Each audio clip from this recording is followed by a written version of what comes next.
Bonjour à tous et à toutes. Le stress est un sentiment qui nous empêche de saisir des opportunités de prendre la parole en public ou de devenir animateur télé-radio. Donc, dans cette vidéo aujourd'hui, nous allons parler de la gestion du stress lorsqu'on doit maîtriser une cérémonie ou lorsqu'on doit faire tout simplement faire face à un public. Eh bien, déjà, pourquoi est-ce que les gens stressent?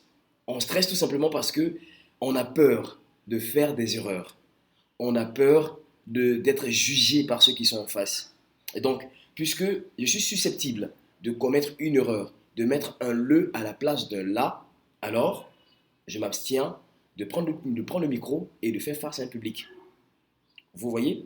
Donc, la peur de faire des erreurs est la principale cause de notre refus de nous lancer dans ce qui constitue notre passion, dans ce métier-là qui nous passionne. On a peur. Alors, moi, j'aimerais vous poser une question, cher abonné. Qui ne commet pas d'erreur? On commet tous des erreurs. Ça y est, dites-moi qui peut prendre la parole pendant 1 heure de temps, parler pendant 1 heure et ne pas commettre une erreur. Donc, l'erreur, elle est humaine. Tout le monde commet des erreurs. Vous voyez, aujourd'hui, on a des professionnels, des grands frères, des grandes sœurs qui font carrière dans ce métier de maître de cérémonie, d'animateur, etc. Mais qui commettent aussi des erreurs. À la télévision, à la radio, ils commettent des erreurs. Pourquoi? Parce que malgré le niveau de professionnalisme, malgré l'expertise qui sera le vôtre ou la vôtre, vous allez toujours commettre une erreur quelque part. Donc, si la raison pour laquelle vous refusez de saisir une opportunité, de prendre le micro parce que vous avez peur, si c'est la peur qui fait que vous évitez ces opportunités-là, alors, croyez-moi, vous n'allez jamais faire carrière dans cette profession, vous n'allez jamais vivre votre passion. Et donc, on doit vaincre cette peur-là. Deux, euh, les gens commettent une grosse erreur lorsqu'il s'agit de la gestion du stress. Les gens pensent que euh, si Mister Colombo parle bien devant un public, c'est parce que il arrive à supprimer son stress. C'est parce qu'il arrive à faire disparaître son stress. En réalité, c'est une erreur. Le stress ne disparaît jamais. La peur de prendre la parole en public, la crainte qui nous saisit là, elle ne disparaît jamais. Donc on ne peut jamais supprimer le stress. Ça n'existe pas et ça n'existera jamais. La différence entre celui qui parle bien en public, qui parle aisément en public, qui fait une démonstration d'aisance lorsqu'il tient le micro, et celui qui n'arrive pas à le faire, la seule différence, c'est que celui qui parle en public aisément, il arrive à se mettre au-dessus de son stress. Ça veut dire quoi? Ça veut dire que le stress, il existe toujours. Il y a toujours le stress qui est là. Mais on réussit à transformer ce stress-là en énergie qui nous permet d'être au-dessus de ce stress-là. Alors, pour vous donner la preuve que le stress existe toujours, lorsque vous êtes en pleine maîtrise de cérémonie ou lorsque vous êtes en pleine prise de parole en public, il suffit qu'il y ait une petite situation délicate, compliquée, pour que le stress refasse surface. Vous voyez, lorsque il y a une situation déplaisante qui survient pendant votre maîtrise de cérémonie et que vous perdez la confiance et que votre confiance est ébranlée, eh bien, le stress refait surface. Donc, ça veut dire que le stress, il ne disparaît pas. Qu'est-ce qu'on fait? On se met au-dessus de ce stress-là. Alors, comment réussir à se mettre au-dessus de son stress? C'est tout simple. Déjà, il faut que vous puissiez apprendre à vous connaître vous-même. Vous savez, il y a toujours quelque chose qui nous aide. Il y a toujours quelque chose qui nous aide à nous sentir bien. Par exemple, il y a des gens qui, pour se sentir bien, vont écouter la musique. D'autres vont faire des 100 pas. D'autres vont appeler un être cher et qui va leur dire des choses assez intéressantes, des mots doux, pour qu'ils se sentent bien. D'autres, ils vont danser. Vous voyez? Donc, avant la prise de parole en public, avant de vous saisir du micro, il faut que vous sacrifiez à un rituel. Attention, pas rituel, rituel. Mais je veux dire, il faut que vous ayez l'habitude de faire quelque chose juste avant qui vous permette de vous sentir bien. Et moi, par exemple, Mister Colombo, avant de monter sur scène, il faut que je puisse taquiner.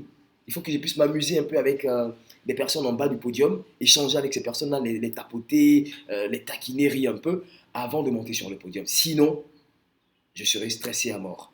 Donc, avant de monter sur le podium, avant de vous présenter devant un public, quel est votre rituel? Qu'est-ce qui vous permet de vous sentir bien?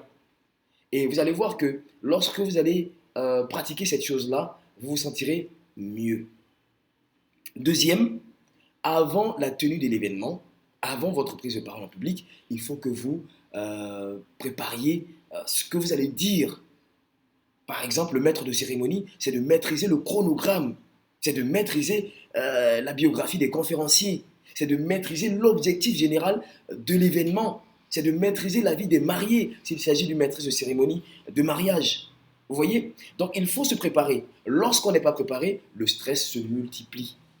Lorsqu'on est bien préparé, lorsqu'on maîtrise l'événement, lorsqu'on maîtrise le programme, lorsqu'on maîtrise les acteurs, lorsqu'on maîtrise le chronogramme, le stress s'en trouve, je vais dire, un tout petit peu baissé.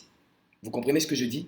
Donc, un, sacrifier un rituel, quelque chose qui vous permet de vous sentir bien, mais avant tout cela, maîtriser l'objectif du programme que vous allez maîtriser votre public, maîtriser les acteurs, maîtriser le chronogramme. C'est très important.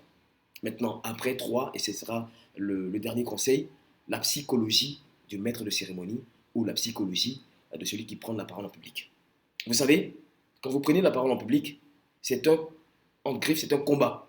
Vous menez un combat psychologique avec le public qui est en face de vous. C'est-à-dire, si vous, maître de cérémonie, si vous, animateur, si vous, qui prenez la parole en public, vous n'êtes pas psychologiquement au-dessus du public et que le public est au-dessus de vous, eh bien, le public va vous intimider. Eh bien, vous ne pourrez pas placer deux mots correctement. Pourquoi? Parce que psychologiquement, vous êtes battu.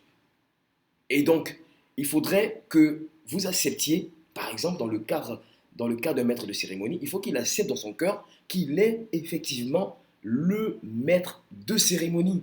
On vous appelle maître de cérémonie. Mais vous allez à une cérémonie comme étant l'esclave de la cérémonie. Parce que vous n'acceptez pas que vous êtes effectivement le maître de cette cérémonie-là. Donc psychologiquement, si vous ne vous mettez pas au-dessus de votre public, au-dessus de l'événement, eh bien l'événement sera au-dessus de vous, le public sera au-dessus de vous et vous allez foirer. Vous comprenez? Donc, retenez bien ceci, on ne supprime pas le stress. Le stress, il est toujours là. Seulement, on se met au-dessus du stress en pratiquant tout ce que je viens de dire. Et ça, c'est un perpétuel apprentissage. Et lorsque vous allez maîtriser une, deux, trois, quatre, cinq, six, sept, huit, neuf, 10 cérémonies, vous allez voir que tous ces rituels-là, toutes ces pratiques-là feront en sorte que vous deviendrez des maîtres ou des maîtresses de cérémonie bien rodés, des personnes qui parlent en public avec aisance et puis vous serez pris en exemple. Voilà. Donc aujourd'hui, voici le conseil de Mister Colombo. Alors j'espère que vous avez bien compris ce que je viens de dire. On ne supprime pas le stress, on se met au-dessus du stress, on domine le stress à travers la maîtrise de l'objectif de l'événement, des acteurs, du chronogramme, à travers un petit rituel qu'on fait avant de monter sur le podium, une petite habitude qu'on prend avant de monter sur le podium qui nous permet de nous sentir bien et puis en acceptant que nous sommes le maître de cérémonie, nous sommes l'animateur de cette émission, nous sommes le conférencier de cet événement. Voilà, donc voici 3 éléments qui vous permettront de prendre plus facilement la parole en public. Merci infiniment à tout le monde, à la prochaine vidéo, d'ici là portez-vous bien, demain sera meilleur.